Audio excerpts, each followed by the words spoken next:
இந்த சம்மர் டைம்ல பனிக்கூட நீர் ரொம்ப கம்மியாகுங்க நிறைய பெண்களுக்கு. டீஹைட்ரேஷன் தான் முக்கிய காரணங்க. என்ன பண்ணா நம்ம இந்த பனிக்கூட நீர் குறையாம இருக்கிறத பாத்துக்கலாம், எப்படி இதோட லெவலை இன்க்ரீஸ் பண்ணலாம்? ஃபர்ஸ்ட் திங், டீஹைட்ரேஷனை கரெக்ட் பண்ணணும். டெய்லியும் ஒரு 3 to 3.5 லிட்டர்ஸ் தண்ணி குடிங்க. ஒரு நாளைக்கு ஒரு தடவை இளநீ குடிங்க. நீர் மோர் ஒரு டைம் இல்ல 2 டைம் ஒரு நாளைக்கு நீங்க எடுத்துக்கலாம்.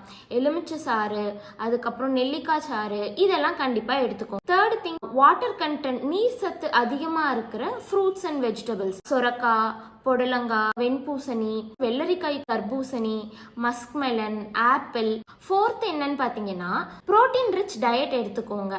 இந்த புரோட்டீன் உங்களுக்கு நஞ்சுக்கொடியோட இன்டெகிரிட்டிக்கு ஹெல்ப் பண்ணுங்க. நீர் உங்களுக்கு நஞ்சுக்கொடியும் அதுக்கு கான்ட்ரிபியூட் பண்றனால பனிக்கூட நீர் அளவை மெயின்டைன் பண்ண ஹெல்ப் பண்ணும். ஃபிஃப்த், எப்பயுமே லெஃப்ட் சைட் திரும்பி படுங்க.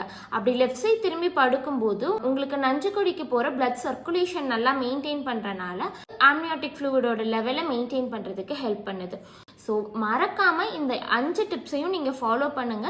இந்த சம்மர் சீசன்ல உங்களோட ஆம்னியாட்டிக் ஃப்ளூயிட் லெவலை கம்மியாகாம பார்த்துக்கோங்க. இப்படி உங்களுக்கு ஆம்னியாட்டிக் ஃப்ளூயிட் லெவல் கம்மியா இருக்கு அப்படின்னு நீங்க ஸ்கேன் ரிப்போர்ட்ல பாக்குறீங்கன்னா, பேபி மூவ்மெண்ட் நல்லா ஃபீல் பண்ண முடியுது, அதாவது அதுல சேஞ்சஸ் இருக்கு, ரொட்டீனா உங்களுக்கு தெரியறதை விட இப்ப கம்மியா இருக்கு அப்படின்னா கண்டிப்பா உங்களோட டாக்டரை போய் பாருங்க.